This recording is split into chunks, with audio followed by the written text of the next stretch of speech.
누구라도 이런 상황을 접하면 마음속에 참 여러 가지 생각이 교차하겠죠. 만감이 교차하면서 아마 눈물이 흘렀을 것입니다. 요셉도 예외는 아니었겠죠. 형제들을 만나서 과거에 있었던 일들, 주마등처럼 지나가는 시간들을 머릿속에 헤아리면서 아마도 많은 생각을 하지 않았을까 이런 생각이 듭니다. 특별히 오늘 본문은 형제들이 요셉을 만나고 어떻게 그 양식 주머니에 담겨 있던 돈 뭉치에 대한 해명을 할까 고심하면서 얘기하는 과정이 지나가고, 그 상황과 더불어서 이제 요셉의 집 청지기라고 돼 있죠. 그 청지기로부터 아주 중요한 말을 듣는 장면에서 시작을 합니다. 해명하고 자기를 변호하는 그 형제들에게 오히려 청지기는 두려워하지 말라, 안심하라 이렇게 말하면서 덫으로, 덫이죠, 덫. 그들을 잡으려고 생각했던 그 덫으로 생각했던 그 돈뭉치에 대해서도 아주 정반대 해석을 하죠. 그것이 하나님이 너희에게 준 재물이다, 선물이다, 이렇게 해석을 해줍니다. 묶였던 시몬도 풀려나고 이제 그들이 요셉의 집으로 안내돼서 또 좋은 일이 일어날 것 같은 상황이 듭니다. 어리둥절한 상황이죠. 이 상황을 어떻게 받아들여야 되나, 형제들 입장에서는 아마 힘들었을 겁니다. 요셉은 형제들 때문에 마음속에 이런저런 많은 생각들이 흘러가고, 형제들 또한 이런 상황 때문에 많은 생각들이 교차하고 있는 겁니다. 서로 이 상황이 같은 상황 속에서 다른 마음과 생각이 흘러가고 있을 것 같다는 생각을 어렵지 않게 할 수가 있습니다. 근데 우리가 이 광경을 통해서 알 수 있는 몇 가지 교훈들이 있는데, 그 중에 무엇보다도 제일 중요한 것은 그것이죠. 이 형제들의 두려움, 또 정죄에 대한 두려움이 지금 은혜와 평강으로 바뀌고 있다는 겁니다. 바로 이 형제들이 마음속에 가지고 있었던 명확한 기준은 뭐였냐면, 그들이 어떤 방식으로든 죄를 묻는 총리 앞에서 그걸 해명해야 됐고, 그 죄 때문에 어떻게 될지 모르는 불안한 두려움을 가지고 있었다는 겁니다.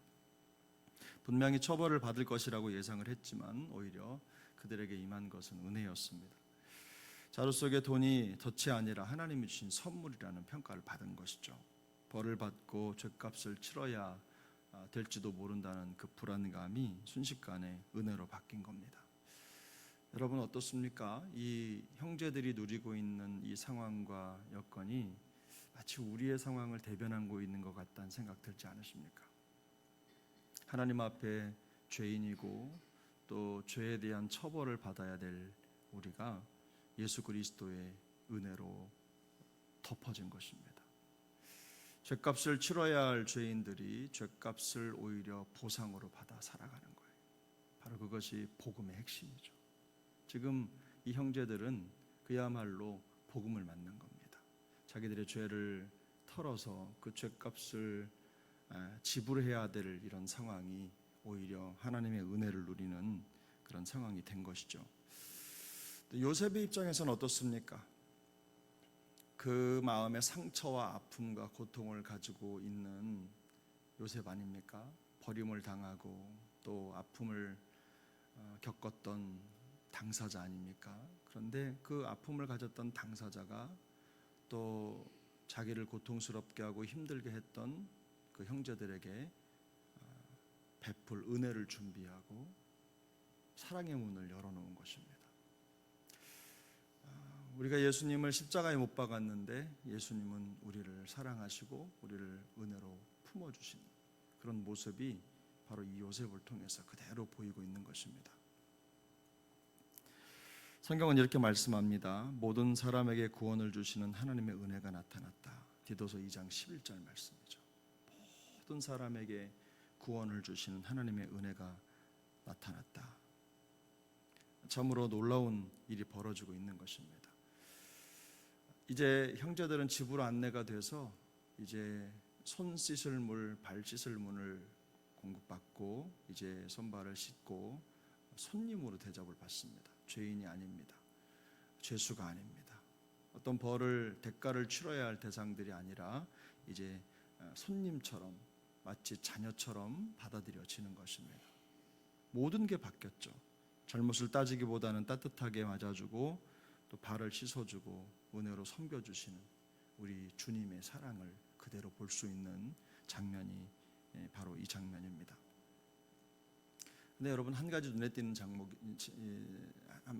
대목이 있는데요. 본문 마지막에 보면 베냐민에게 다른 사람보다 요셉이 어떻게 했죠? 음식을 5배나 더 주었습니다. 베냐민이 그렇게 많이 먹을 수 있을 것 같다고 생각하진 않습니다만은 아마 상이 이렇게 있으면 다른 형제들을 순서대로 나의 순서대로 쭉 앉혀놓고 베냐민에게 다른 사람보다 5배나 더 많이 줬다고 하면 그냥 바로 표가 나지 않겠습니까? 이것은 무엇입니까? 바로 이 형제들에게 다시 한번 시험의 기회가 주어지는 것이죠. 이미 형제들은 넘치는 사랑을 받았습니다. 용서를 받았고 죄인으로 대접받기보다는 하나님의 은혜를 체험한 자로, 하나님의 은혜 속에 있는 자로 인정을 받은 거죠. 요셉에게 벌을 받아야 될 우리 형제들이 은혜 속에서 지금 잔치상에 앉아 있는 겁니다. 그것 하나만으로도 이 형제들은 감사하고 또 기뻐하고 감격해야 될 상황인 겁니다. 그런데 또 같은 상황이 벌어졌어요. 베냐민이라고 하는 막내 동생의 상에는 내가 가진 것보다 5배나 더 많은 음식이 쌓여 있는 겁니다. 그걸 보고 예전에 요셉 채색 옷을 입었던 요셉을 정죄하고 구덩이에 던지고 시기하고 질투했던 그 마음을 다시 가질 것인지, 아니면 자기들이 받은 은혜에 감사하며 그 감사의 노래와 찬양을 올려드릴 것인지, 그걸 선택해야 되는 상황이 된 것입니다. 우리의 상황도 똑같죠. 우리가 받은 은혜가 참 큰데 우리가 가지고 있는 생각이나 마음의 한계가 늘 다른 사람의 것과 비교하는 나쁜 습성이 있습니다. 사랑하는 여러분, 하나님이 우리를 건져주시고 구원해 주신 것만으로도 우리가 그저 감사하고 찬양할 일밖에 없는 줄 믿습니다. 그것이 성도의 삶인 거죠. 물론 다른 사람보다 더 가질 수도 있고 덜 가질 수도 있고 더 풍족하게 살 수도 있고 그렇지 못할 수도 있습니다만, 그것은 우리가 하나님 앞에 드리는 감사가 줄어드는 원인이 아닙니다. 하나님 앞에서는 그저 5개인지 1개인지 이게 중요한 게 아니라 우리가 하나님의 그 은혜로 죄로 죽지 않고 구원을 받았다는 사실이 우리가 감사하고 하나님을 찬양해야 될 이유인 줄로 믿습니다. 하늘의 모든 삶이 바로 그와 같은 삶입니다. 우리의 마음속에 있는 모든 근심이, 두려움이 은혜와 평강으로 바뀌도록 은혜 주신 것, 바로 그 은혜를 붙잡고 살아가는 것이죠. 우리의 마음속에, 우리 귓전에 지금도 주님이 말씀하십니다. 안심하라, 두려워하지 말라, 내가 너를 도와주리라, 내가 너를 보호하리라 말씀하시는 그 음성으로 우리의 마음이 채워질 수 있길 바랍니다. 늘 우리의 두려움과 걱정을 또 은혜와 평강으로 바꾸어 주실 하나님을 기대하면서, 우리 주님을 기대하면서 살아가는 한날의 여정이 될 수 있길 바랍니다. 다른 세상을 바라보면서 이런저런 상황, 환경 비교하고 마음의 불편함을 가지고 늘 기도의 자리에 앉으면 그것 때문에, 현실 때문에 눈물부터 흘리는 그런 기도보다는 하나님 앞에 감사하고 구원해 주신 은혜에 감격하고 그런 삶을 놓치지 마시기를 축복합니다. 이번 한 주간 오늘 하루도 그런 감사로 가득한 우리의 삶이 될 수 있기를 예수님의 이름으로 축복합니다.